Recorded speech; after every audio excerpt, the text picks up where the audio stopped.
ಮಗನ ಎದುರೇ ಪತ್ನಿಯನ್ನ ಕೊಂದಿದ್ದಾನೆ ಪತಿ. ನಡು ರಸ್ತೆಯಲ್ಲಿಯೇ ಪತ್ನಿಗೆ ಚಾಕು ಇಟ್ಟು ಕೊಲೆ ಮಾಡಲಾಗಿದೆ.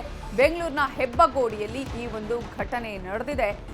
ಪತ್ನಿಯನ್ನ ತನ್ನ ಮಗನ ಎದುರೇ ಇರಿದು ಕೊಂದಿರುವಂತಹ ಘಟನೆ ನಡೆದಿರೋದು ಬೆಂಗಳೂರಿನ ಹೆಬ್ಬಗೋಡಿಯಲ್ಲಿ. ಪತ್ನಿಯ ಶೀಲವನ್ನ ಶಂಕಿಸಿ 7-8 ಬಾರಿ ಚಾಕುವಿನಿಂದ ಹಿಡಿದಿದ್ದಾನೆ. ಮಗುವನ್ನ ಶಾಲೆಗೆ ಬಿಡೋದಿಕ್ಕೆ ಪತ್ನಿ ಶಿವಗಂಗಾ ಬಂದಿದ್ಲು. ಪತಿ ಮೋಹನ್ ರಾಜು ಅನ್ನುವಾತ ಈ ಒಂದು ಕೃತ್ಯವನ್ನ ಎಸಗಿದ್ದಾನೆ. ಮೋಹನ್ ಶಿವಗಂಗಾಗೆ 7 ವರ್ಷಗಳ ಹಿಂದೆ ಮದುವೆಯಾಗಿತ್ತು. ಪತ್ನಿಯ ಶೀಲ ಶಂಕಿಸಿ ಮೋಹನ್ ಗಲಾಟೆ ಮಾಡ್ತಾ ಇದ್ದ. 8 ತಿಂಗಳಿಂದ ದಂಪತಿ ದೂರವಾಗಿದ್ರು, ಪ್ರತ್ಯೇಕ ವಾಸವನ್ನು ಮಾಡ್ತಾ ಇದ್ರು. ಮಗುವನ್ನು ನೋಡೋದಿಕ್ಕೆ ಶಿವಗಂಗಾ ಬಿಡ್ತಾ ಇರ್ಲಿಲ್ವಂತೆ. ನಿನ್ನೆ ರಾತ್ರಿ ಇದೇ ವಿಚಾರಕ್ಕೆ ಗಲಾಟೆ ಕೂಡ ಆಗಿದೆ. ಬೆಳಗ್ಗೆ ಕೊಲೆಯಾಗಿದೆ. ಆರೋಪಿ ಮೋಹನ್ ರಾಜುನನ್ನ ಈಗ ವಶಕ್ಕೆ ಪಡೆದಿದ್ದಾರೆ ಪೊಲೀಸರು. ಮಗನ ಎದುರೇ ಪತ್ನಿಯನ್ನ ಕೊಂದಿದ್ದಾನೆ ಪತಿ. ನಡು ರಸ್ತೆಯಲ್ಲಿಯೇ ಪತ್ನಿಗೆ ಚಾಕು ಇಟ್ಟು ಕೊಲೆ ಮಾಡಲಾಗಿದೆ. ಬೆಂಗಳೂರಿನ ಹೆಬ್ಬಗೋಡಿಯಲ್ಲಿ ಈ ಒಂದು ಘಟನೆ ನಡೆದಿದೆ. ಪತ್ನಿಯನ್ನ ತನ್ನ ಮಗನ ಎದುರೇ ಇರಿದು ಕೊಂದಿರುವಂತಹ ಘಟನೆ ನಡೆದಿರೋದು ಬೆಂಗಳೂರಿನ ಹೆಬ್ಬಗೋಡಿಯಲ್ಲಿ. ಪತ್ನಿಯ ಶೀಲವನ್ನ ಶಂಕಿಸಿ 7-8 ಬಾರಿ ಚಾಕುವಿನಿಂದ ಹಿಡಿದಿದ್ದಾನೆ. ಮಗುವನ್ನ ಶಾಲೆಗೆ ಬಿಡೋದಿಕ್ಕೆ ಪತ್ನಿ ಶಿವಗಂಗಾ ಬಂದಿದ್ಲು. ಪತಿ ಮೋಹನ್ ರಾಜು ಅನ್ನುವಾತ ಈ ಒಂದು ಕೃತ್ಯವನ್ನ ಎಸಗಿದ್ದಾನೆ. ಮೋಹನ್ ಶಿವಗಂಗಾಗೆ 7 ವರ್ಷಗಳ ಹಿಂದೆ ಮದುವೆಯಾಗಿತ್ತು. ಪತ್ನಿಯ ಶೀಲ ಶಂಕಿಸಿ ಮೋಹನ್ ಗಲಾಟೆ ಮಾಡ್ತಾ ಇದ್ದ.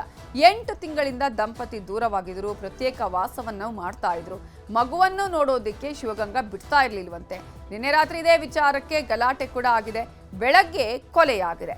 ಆರೋಪಿ ಮೋಹನ್ ರಾಜುನನ್ನ ಈಗ ವಶಕ್ಕೆ ಪಡೆದಿದ್ದಾರೆ ಪೊಲೀಸರು. ಮಗನ ಎದುರೇ ಪತ್ನಿಯನ್ನ ಕೊಂದಿದ್ದಾನೆ ಪತಿ. ನಡು ರಸ್ತೆಯಲ್ಲಿಯೇ ಪತ್ನಿಗೆ ಚಾಕು ಇಟ್ಟು ಕೊಲೆ ಮಾಡಲಾಗಿದೆ. ಬೆಂಗಳೂರಿನ ಹೆಬ್ಬಗೋಡಿಯಲ್ಲಿ ಈ ಒಂದು ಘಟನೆ ನಡೆದಿದೆ. ಪತ್ನಿಯನ್ನ ತನ್ನ ಮಗನ ಎದುರೇ ಇರಿದು ಕೊಂದಿರುವಂತಹ ಘಟನೆ ನಡೆದಿರೋದು ಬೆಂಗಳೂರಿನ ಹೆಬ್ಬಗೋಡಿಯಲ್ಲಿ. ಪತ್ನಿಯ ಶೀಲವನ್ನ ಶಂಕಿಸಿ 7-8 ಬಾರಿ ಚಾಕುವಿನಿಂದ ಹಿಡಿದಿದ್ದಾನೆ. ಮಗುವನ್ನ ಶಾಲೆಗೆ ಬಿಡೋದಿಕ್ಕೆ ಪತ್ನಿ ಶಿವಗಂಗಾ ಬಂದಿದ್ಲು. ಪತಿ ಮೋಹನ್ ರಾಜು ಅನ್ನುವಾತ ಈ ಒಂದು ಕೃತ್ಯವನ್ನ ಎಸಗಿದ್ದಾನೆ. ಮೋಹನ್ ಶಿವಗಂಗಾಗೆ 7 ವರ್ಷಗಳ ಹಿಂದೆ ಮದುವೆಯಾಗಿತ್ತು. ಪತ್ನಿಯ ಶೀಲ ಶಂಕಿಸಿ ಮೋಹನ್ ಗಲಾಟೆ ಮಾಡ್ತಾ ಇದ್ದ. 8 ತಿಂಗಳಿಂದ ದಂಪತಿ ದೂರವಾಗಿದ್ರು, ಪ್ರತ್ಯೇಕ ವಾಸವನ್ನು ಮಾಡ್ತಾ ಇದ್ರು. ಮಗುವನ್ನು ನೋಡೋದಿಕ್ಕೆ ಶಿವಗಂಗಾ ಬಿಡ್ತಾ ಇರ್ಲಿಲ್ವಂತೆ. ನಿನ್ನೆ ರಾತ್ರಿ ಇದೇ ವಿಚಾರಕ್ಕೆ ಗಲಾಟೆ ಕೂಡ ಆಗಿದೆ. ಬೆಳಗ್ಗೆ ಕೊಲೆಯಾಗಿದೆ. ಆರೋಪಿ ಮೋಹನ್ ರಾಜುನನ್ನ ಈಗ ವಶಕ್ಕೆ ಪಡೆದಿದ್ದಾರೆ ಪೊಲೀಸರು.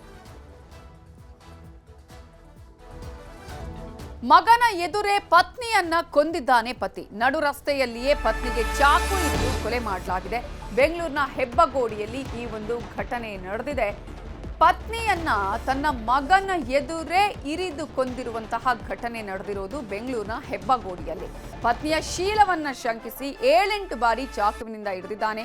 ಮಗುವನ್ನ ಶಾಲೆಗೆ ಬಿಡೋದಿಕ್ಕೆ ಪತ್ನಿ ಶಿವಗಂಗಾ ಬಂದಿದ್ಲು. ಪತಿ ಮೋಹನ್ ರಾಜು ಅನ್ನುವಾತ ಈ ಒಂದು ಕೃತ್ಯವನ್ನ ಎಸಗಿದ್ದಾನೆ. ಮೋಹನ್ ಶಿವಗಂಗಾಗೆ 7 ವರ್ಷಗಳ ಹಿಂದೆ ಮದುವೆಯಾಗಿತ್ತು. ಪತ್ನಿಯ ಶೀಲ ಶಂಕಿಸಿ ಮೋಹನ್ ಗಲಾಟೆ ಮಾಡ್ತಾ ಇದ್ದ. 8 ತಿಂಗಳಿಂದ ದಂಪತಿ ದೂರವಾಗಿದ್ರು, ಪ್ರತ್ಯೇಕ ವಾಸವನ್ನು ಮಾಡ್ತಾ ಇದ್ರು.